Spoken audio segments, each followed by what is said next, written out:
বাংলাদেশ ও কলকাতা দুই বাংলাতেই সমান জনপ্রিয় অভিনেত্রী জয়া আহসান। অভিনয়ের পাশাপাশি ফিটনেস ও সৌন্দর্য সচেতনতা নিয়েও তিনি বরাবরই আলোচনায় থাকেন।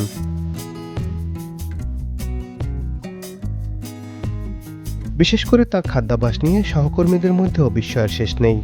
সম্প্রতি নিজের খাদ্যাভ্যাস নিয়ে কথা বলেছেন এই অভিনেত্রী। তিনি জানান, গত ৩ বছর ধরে নিজেকে পেস্কেটেরিয়ান হিসেবে গড়ে তোলার চেষ্টা করছেন। জয়ার ভাষায়, আমি খেতে ভালোবাসি এবং আমি খাই।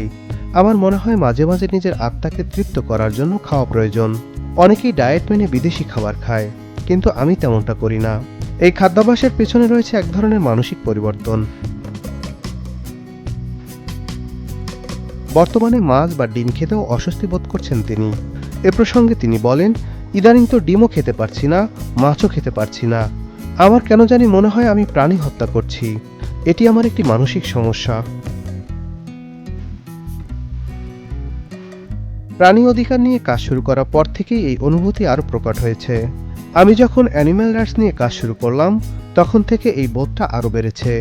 এখন চিকেন খেলে আমার মনে হয় আমি রাস্তার চার পেয়ে বাচ্চাদের কুকুর বিড়ালের খাবার খেয়ে ফেলছি।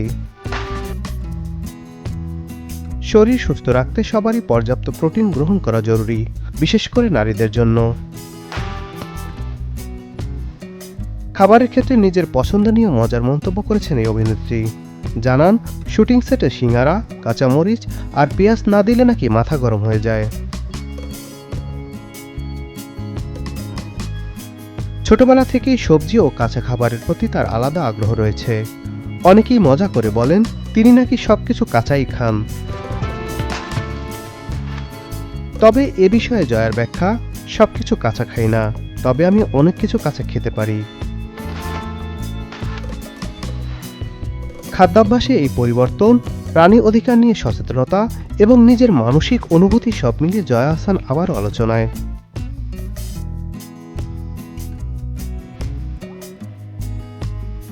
তার এই অভিজ্ঞতা অনেকের মধ্যে প্রাণী ও খাদ্যাভ্যাস নিয়ে নতুন করে ভাবনার সুযোগ তৈরি করতে পারে। Desk report, channel 24।